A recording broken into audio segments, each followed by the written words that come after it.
Londres, 26 septembre 1935. Nous stagnions ici depuis quelques semaines à chercher un nouvel indice qui pourrait nous mener aux yeux de l'Ange bleu, ces deux pierres précieuses, symboles perdus de la chrétienté dont nous suivons la trace depuis février. Et dans toute cette absence significative d'action, moi, je fais des rêves de fou, le professeur qui s'embarque dans des hypothèses ésotériques, farfelues, et Laura, rien. Je l'avais peu vue ces derniers temps, part dans mon rêve où elle se prenait pour la Alice de Lewis Carroll. Enfin bref, ce dernier point, je n'y prêtais que peu d'intention. Sur le bureau du professeur, j'avais pris le journal du jour, ce qui avait provoqué un émoi comparable à celui qu'avaient dû ressentir les premiers colons en Amérique. L'Abyssinie. J'aimerais bien qu'on m'explique enfin, quoi. C'est pas trop demandé quand même. Et Laura m'a désigné la page de garde du journal, un léger sourire ourlant ses lèvres. Eh bien quoi ? Monsieur Buxley, rassurez-moi, vous savez lire ? Ah oui, le grec ancien, le latin. Et l'anglais ? Vous savez là, cette langue que vous êtes censé parler couramment mais dont les mots ont du mal à vous suffire pour exprimer vos idées peu développées pourtant. J'ai parcouru la page de garde d'un œil plus attentif, et là j'ai vu effectivement. Lisez à haute voix, monsieur Buxley, je vous prie, pour être certain que vous compreniez tout ce qui est écrit. Vent Packard 1930, très bon état, nouveaux pneus... Mais non, triple idiot, le gros titre, là. Non oui, je sais, c'est parce que je suis joueur. La ruée vers les yeux de l'Ange bleu. La quête débutait au mois de février dernier par le très réputé professeur Artemus Key. Eh oui, c'est moi. De la St. James High School, fait bien des émules dans la communauté scientifique internationale. Plusieurs archéologues de renommée mondiale, tels que les professeurs Apastis, Ousouliov, Bellec, Kerensky ou encore Prout. Un professeur Prout ? Oui, je sais, c'est difficile à porter comme nom. Le professeur qui a fait Prout est pourtant le plus éminent archéologue de Tchécoslovaquie. Ça, il a dû énormément souffrir dans son enfance. Oui, c'est sûr, mademoiselle Laura pas.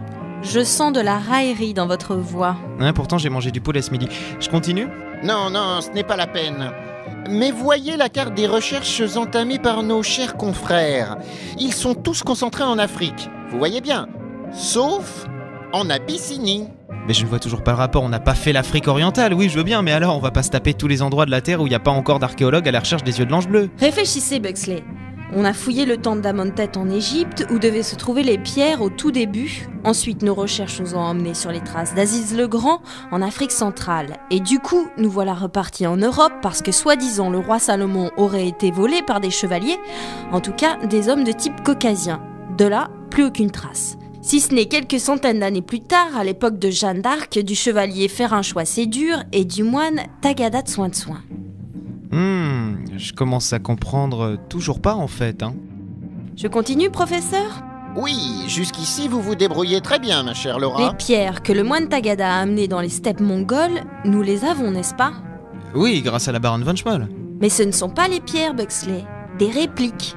Du coup, deux solutions s'offrent à nous. Ou bien les pierres ont été perdues en Europe par des chevaliers, ou bien ceux qu'ont volé les chevaliers de type caucasien, comme vous dites, n'ont jamais été les pierres, mais les répliques. Eh ben, vous en avez mis du temps. Oui, mais l'Abyssinie là-dedans. Ah non, vous n'arriverez jamais à rentrer un aussi grand pays dans une pierre, monsieur Buxley. D'après le peu d'analyses que nous avons pu faire sur les répliques, monsieur Buxley, nous pouvons déterminer approximativement d'où elles peuvent venir, notamment grâce à leur couche de basalte. Et elles proviennent d'Abyssinie. Ah, je vois, vous voulez remonter la filière dans l'autre sens, n'est-ce pas ? Le roi Salomon aurait fabriqué ces répliques qui, comme nous le pensons tous, sont des clés pour ouvrir le coffret ou la salle ou je sais pas quoi encore où se trouvent les yeux de l'Ange bleu. D'abord, chercher l'origine des répliques pour savoir enfin où le roi Salomon aurait caché les pierres. Oui, monsieur Buxley, nous savons qui est la dernière personne à avoir eu entre ses mains les vraies pierres précieuses. Le roi Salomon.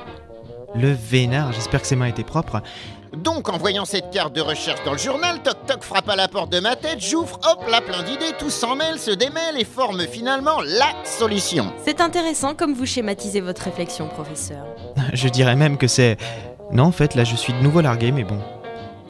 D'après Silence, je suppose que c'est à moi de donner le top départ. Vous nous accompagnez alors ? C'est bien vrai ? Vous vous plaindrez plus ? Oh, ça viendra bien, Laura. Ne soyez pas si impatiente, et puis il faut bien qu'on finisse par s'aimer tous les deux. Ne rêvez pas. Je vous apprécie dans la limite des stocks disponibles, Buxley. C'est juste pour être sûr d'avoir un porteur pour nos bagages. Nous quittons l'Angleterre à nouveau, les enfants. Direction l'Abyssinie, l'Afrique orientale.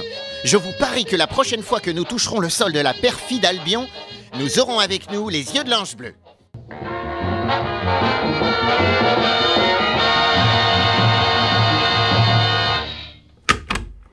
Ashton ? Hé Bugs, je travaille, me dérange pas. Moi je suis en cours, je suis quelqu'un de sérieux moi, de travailleur. Ashton, je repars. Ashton a levé les yeux de son bouquin, il semblait tout frêle, assis à son bureau, une lampe faibarde éclairant ses quelques notes. Déjà ? Vous êtes revenu depuis à peine un mois. À peine ? Tu m'écriras même si je suis pas trop ton copain. T'es la seule personne à qui je viens dire au revoir, Ashton. Ça se passait de tout commentaire. T'as besoin d'aide pour faire ton sac ? Je veux bien.